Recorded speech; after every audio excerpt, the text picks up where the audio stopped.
Hello and welcome along to part 4 of this FM22 Rebuilding Scandinavia stint. It's our second club and it's Viborg with me, Daniel. We are back today to face top tier opposition in the cup for the second round in a row. It was the most thrilling match I've had in FM22 last time out, and I hope that we can replicate that again. What I don't want to replicate though is our recent form in the league. Things starting to go wrong as we play back-to-back away games, and the top of the table is very tense and very tight. It looks like we've got a title race on our hands. So if you're looking forward to seeing how we get on today, we'll show the league game of course if we've got time as well, then please do put a thumbs up on the video, subscribe down below for daily FM22 content. We're having a great time in the Hemel Save at the moment. You can find that as well as our top 3 playlist and our brand new experiment up in the eye above. All the other key links are either up there or down in the description below, so please do check them out if you haven't already. And finally, you can support the show as a channel member by clicking the join button down below.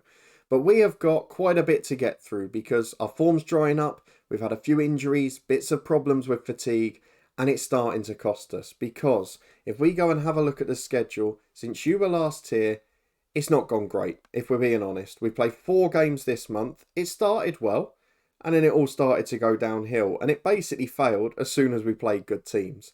So after that cup tie we played on camera last time, we had to change a few players for the Hobro game. We did win it 1-0, but we missed a penalty. Justin Lundvik, as is so often the case, scored the winner there. We then won 4-1 away at B93. We were 3 up at half time. It was really comfortable. Carlson, Rothman, Said and Lundvik getting 1 goal apiece. Then we had the battle of the top 2. And it almost became a fairy tale moment. We drew 3-3 in another thriller. But look at what happens. We were 3-2 down with 5 minutes to go. I mean, we came from behind various times. We were 2-0 down, got 1 back on a stroke of half time with Rothman. We then equalised after half an hour of constant pressure. We went longer, we played from set pieces, and we caused a brilliant threat. But David Palmer eventually equalised. We then fell behind with 5 to go. Joachim Rothman got a penalty and scored it in the 87th minute. Then the referees union did their best to fix the league in our favour. We got another penalty in stoppage time, but Joachim Rothman missed the second time from the spot. So 3-3, it could have been worse, but in the end I was somehow left disappointed. Not as much though as the Vejle game. We foolishly put a few youngsters on the bench to try and rest people for the Randers match, and in the end it just went so wrong. A 2-1 defeat despite an early goal. We fell away late on and fatigue ended up costing us, so it's not going to bode well for today, is it? We've got a big game against Randers, who are struggling a bit in the top tier. They were 11th when we were drawn against them, now up to 7th, but it's very tight in that bottom half. The issue is that they are a team in form now, and that is a dangerous prospect, with us struggling a little bit for fitness.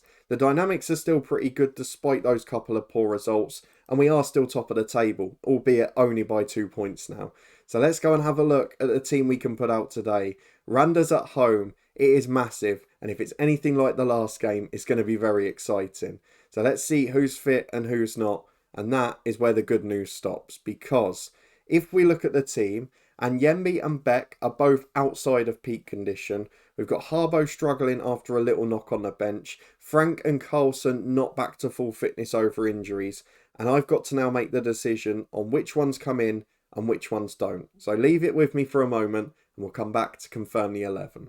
I've decided I'm going to risk it. I know it might be a very silly decision, but I'm going to leave Anyembi and Beck in. I have made 1 change in the midfield, which is Grunin drops out for Yanusa. I believe that is our strongest midfield 3 now. And it does give us options as well, because then at the weekend, Bonda can play at the back if need be. In fact, I might even drop him out, just so we make sure he's fit at the weekend. I'm going to do that, because Bonda can play centre-half and left-back. And with defensively, us struggling for players more than anywhere else, I feel like we have to have some available. So that's what we're going to do. Grunin comes back in. Yanusa is the 1 change, but it's Bonda who drops out. Aside from that, we have to play Felix Mikel at the back again. We have to leave out Carlson because he's got an ankle ligament injury. We can't risk rushing him back from that. And then Frank and Harbo, if need be, can come in for the weekend game at home, where hopefully we can get a result with a few players dropping out. So this is our strongest 11 for Viborg versus Randers in the Cup. It's Berens in goal with Laridson and Anyembi the fullbacks, Karamoko alongside Mikel as centre-half, Grunin, Lundvik and Janusa the midfield three, Saeed, Beck and Rothman the front three. And you may notice our sub-goalkeeper is now the 16-year-old again. Guandagno was recalled by Copenhagen because we weren't playing him regularly. But if he keeps getting injured every other game, we have to make sure we have a better one in. So we're as strong as possible. There's a few concerns, and it just shows that the squad hasn't got the most depth in the world, has it? Let's get into the game against Randers. Can we repeat the antics of the last round? I doubt it, but let's go and find out. Well then, one change for us, one change for our visitors. They have got Lars Blom in defence, who we looked at the end of the last episode. One of the best wonder kids in Danish football. Let's ask the lads to prove a point though, put on a show. We've got most of them motivated. Again, we've got nearly 5,000 through the gates. So let's see if we can deliver another special night under the lights. As we're back with our opponents having a throw on the left-hand side. Where do I recognise that name from? Regulars, let me know. Okoroji at left-back, Chima. Did we have him at Derby in the Twitch save? We definitely had him somewhere. He's a really good footballer though, as Tosin down the left.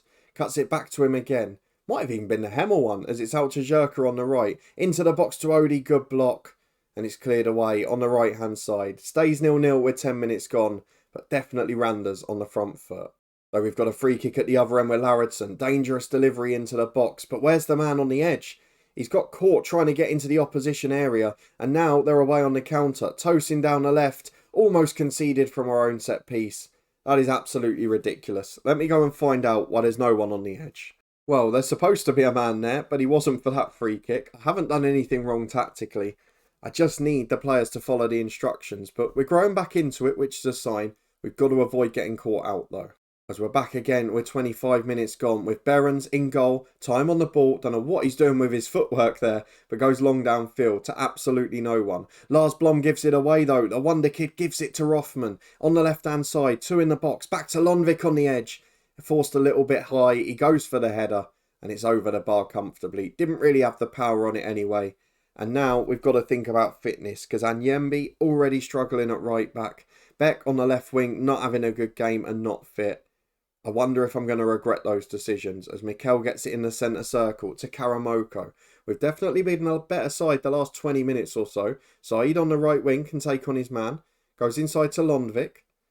Big switch of play towards Beck. Loses out in the air.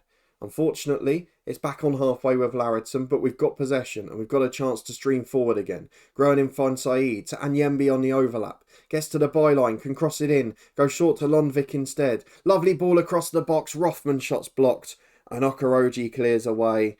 The man that I don't remember where I know him from has delivered yet another crucial moment at the back. At half-time, it's 0-0, there's fitness issues galore. We'll try and get through 15 more minutes, then I'm sure it'll be a triple change. As we're immediately back for a Randers goal kick. I wouldn't say this game's quite got the excitement of the AGF one, has it? But in come the visitors, one-on-one, good save Behrens.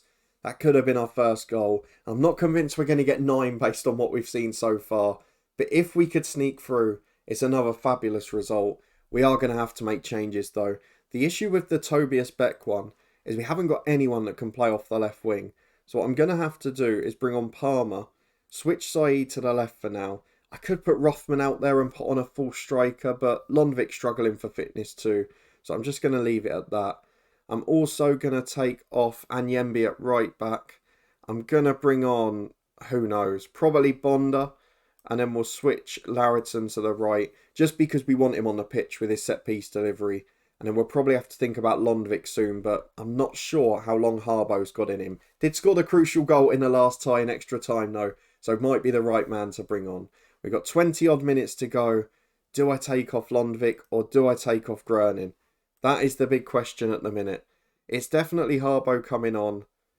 Lundvik is our best chance of winning a tie. And we'll do with Grunin at the weekend. So it's Harbo on. Janusa into the holding role. There's our midfield too. 17 minutes to go and we're back with a goal kick with Behrens. Long ball forward to Rothman. Been a really cagey game after the brilliance of the last one. But one moment could get us through another round in the cup. And if we could beat back-to-back top-tier opposition, albeit bottom half sides, it would give me a lot of encouragement both for promotion this year and to stay up comfortably when we get there next season. As Tosin forces a save from Behrens, who has still had a very good game in goal. So cross into the box. Good save by the keeper. Held on to it too. That's really good work. A pretty even game now with 10 to go. and if anything, Randers are coming on stronger. As we're back again 30 yards out in the final 5 minutes of normal time, Mikel gets it on halfway to Bonder on the left. The substitute works his way out wide, not his natural position, but has always done a job there. Finds Londvik, back to Janusa. Wouldn't mind a screamer at this point, but he goes backwards instead. Mikel, down the left to Londvik, and Janusa. Support from Harbo. Do it again, son. Oh, he's done it again. Daniel Harbo, the Copenhagen loanee. What a man. He doesn't play a huge amount. He's not the best player in the world, as we see out the set piece first. But my word, does he know how to score a crucial goal. Pops up in the big moments, although it's not over yet. Okoroji on the left with a delivery. Back to Kamabauer. Into Ode. Back to Coplin. Beats his man across the box. Off the line by Karamoko. Still 3 minutes of normal time to go, but Londvik's nicked it. Now we can counter. Can we get a second as they've thrown everyone forward? Palmer's offside, I think. Saved by the keeper. The flag doesn't go up. And it's behind for a corner kick. Daniel Harbo scored that 92nd minute winner away from home in the league. Scored the extra time goal to put us 4-3 up against AGF. And has possibly scored the winner against Randers now in the 4th round of the Danish Cup. What a man. The ultimate super sub. And he's won us the game. The complete opposite of the 5-4 bonkers thriller against AGF. But it is another win at home to top tier opposition. And after 2 poor results in the league, my word, did we need that. Let's go ahead to the game on Sunday. Back to home comforts in the League 2. But who knows, with just 4 days break, who's going to be fit out of this lot. Quarter-final cup draw, and the 2 smallest sides left are us and our opponents on Sunday. And actually, we've got a little bit lucky because they played a night later than us and got a good win themselves. But less rest, and now it's one of the big boys, isn't it? So we've got them and Lyngby, our title rivals, left from the 2nd tier of Danish football. And then basically the top 5. Midtjylland, Nordsjælland, Copenhagen, AAB and Brøndby. Let's see which one we get. Copenhagen out first. Thank God it's not them because they've been the champions. Midtjylland are the cup holders. They're the 2 we want to avoid. Viborg, home tie. That's a big bit of news for us. And I'm sure this game will be the next episode. Go on, give us one of the lower league teams. It's Brøndby. That is a big match. They are currently, I think, 2nd in the league. Oh, they've dropped a little bit now, but they're 3 points off the top. It's the first time we're playing one of the big boys of Danish football. One of those sides competing right up there. They've won 2 of the last 3 titles, Copenhagen the other. You could make a case to say they're the best team in Danish football. They are a wonderful side, and it's going to be difficult. That will be part of the next episode, but for now, let's focus on league action. Back on Sunday afternoon, and we should have the physical advantage. Well, fitness test time for us, but firstly, we've got to feel a little bit for Lyngby because they won in the cup on Wednesday night. They were brilliant. They've got to the quarterfinals, and then they got put a day earlier on TV. They lost 4-1 to a bottom half side, and they must have just been absolutely knackered. So hopefully the same doesn't happen to us. Let's go and see who's fit and pick our 11 based on that. A little bit of rotation today and a few players slightly out of position, but overall, I'm pretty happy with the squad we can name. I would have loved to have given Harbo a chance from the start after his great comeback performance off the bench, but he's still suggesting he's not fit enough, so he'll just come off the bench today. I have taken a little gamble with the subs, and Yembi is out completely. I've also dropped Christensen off just so we've got a right back on the bench because we're a little lopsided today. I've brought in David Palmer at right back. Carlson's back from injury at centre half. Frank comes in at left back so Lauritzen can go to the right. And Bonder is in centre midfield. We've got a lot of players fatigued. Mikel is another one of those. But hopefully we can still find a way to get a result. We've got a week off after this, then the international break. So I'm trying my best to rotate where possible. It means our 11 in full is Berens in goal, Lauritzen over to the right with Frank on the left, Karamoko alongside Carlson, reunited the first choice centre halves, Janusa, Bonder and Londvik the midfield 3, Beck and Rothman joined by Palmer on the right wing. Let's go and get into it. How many changes have our opponents made? Because don't forget, they played on Thursday night. Well, I think that suggests we might have the greater squad depth because we've made 4 changes, they've only made 2. But look who their manager is. All bow to John Arnorisa, the man who in real life virtually saved my football club Luton Town by scoring an own goal in the FA Cup tie in 2008. What a hero, what a man. and he's the reason I've been to Anfield to watch a game as well. John Arnorisa is a legend. I also had him in an Indian save off camera, and he scored long goals galore there. What a player. Absolutely loved him. Let's tell the lads to put on a worthy display. Now, John, give us 3 points here, please. Of course, with the Lyngby result yesterday, we've got a chance to stretch our advantage to 5 points at the top of the league. We're just getting to the season where all teams are starting to drop points now, and we've done that ourselves, of course, as on the right wing, we get the ball with Palmer by the byline. Crosses into the back post. Bonda down for Lundvik. It only took 95 seconds. We've got the lead. He's really challenging Rothman for the top goal scorer award. I'm so upset we lost him permanently, but the money was too good to turn down. I hope we can extend his loan, because what a player he is, and he can be a superstar in the future if we can keep him. 1-0 with 15 gone. It's just settled the nerves a little bit, that. But we're 1-0 up in the last game against Vejle, albeit away from home, and we've made a mistake at the back. Carlson, first game back from injury, and how on earth has that not gone in? Good Johnson tries to bend it round our goalkeeper, and he somehow bent it round the post too. Let's get the league table up to confirm. We will be 5 clear if we win this. If we lose it, we'd only be 2 clear, and we'd bring this lot back into the title race as well. As Helm gets it on the right to Pierik. Back to Betten and Marigosu. Down the right wing with the cross. It's a good ball in. Good Johnson heads again. This time over the bar. He's wasted a couple of good chances, but our visitors are in this game. Don't be fooled. And back again with them in possession. 9 minutes to go in the first half. The side in third place, incidentally, are winning as well, so they're closing the gap a little. They actually go up to second as it stands, as our visitors get in, and they hit the post again. Oh, they really should be level. We are getting away with murder here. Carlson is struggling his first game back. Franca the same. And we just don't look at top shape at all. Johnson gets another free header from the corner. And thankfully, he's picked out Behrens this time, but I don't know how we're still ahead. It's a very even game. We've done well to nick an early goal, but I'm not confident that we're going to win this at the moment. So at half time, we're going to try and give the lads a bit of a kick up the backside, ask them to prove a point in the second half, and take that motivation and turn it into goals. Right then, an hour on the clock and some fitness concerns. There's also some poor performances, but we're going to take Beck off on the left-hand side. Going to bring Ibrahim Saeed on for him.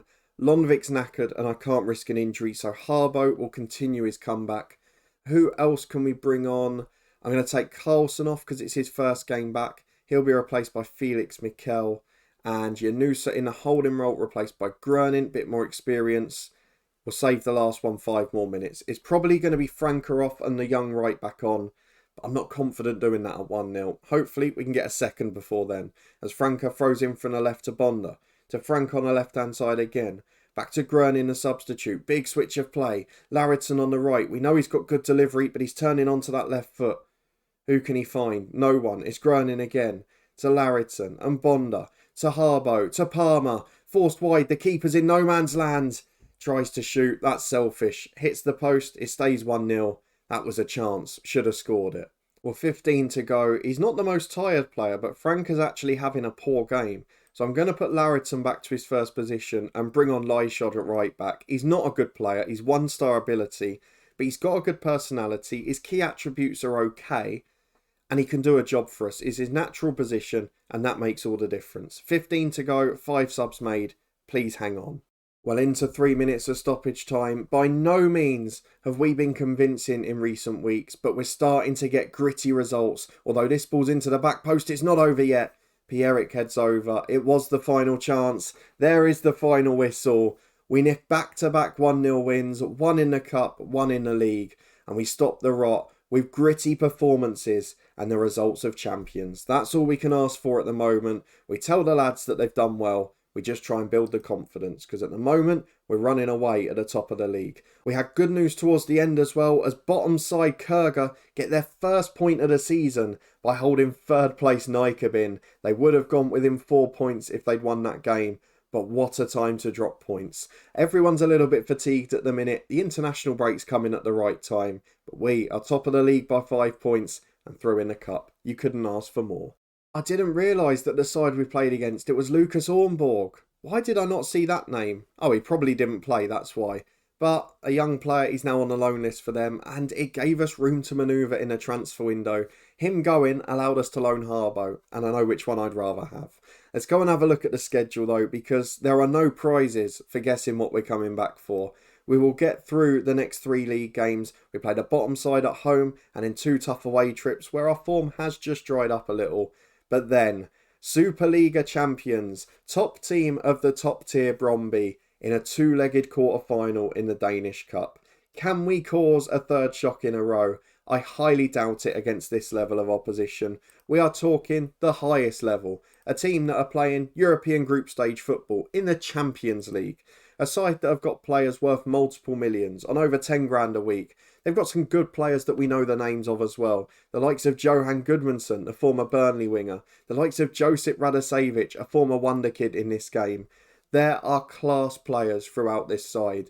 And if we're to get a result in this one, we're going to have to be at our very best and hope Brøndby are a million miles from it. So if you're looking forward to finding out how we get on against the best side in the country, then please do put a thumbs up on the video. Let me know what you thought of those 2 performances from us today as I go back to our screen so you can see how we're getting on. Is our away form going to become a concern, or are we all going to end up dropping loads of points? If you want to stay up to date and find out, then subscribe down below and turn that notification bell on. We've got daily content from 2 long-term stories as the Hemel save is really hotting up again now. There's also links in the eye above to our new experiment series and our top 3 playlist. You can find all the other links up there or down in the description below. But a massive thank you for watching as always. Your support is greatly appreciated. Above my head now is the new experiment series, and I'll see you again next time for the Danish champions visiting Viborg.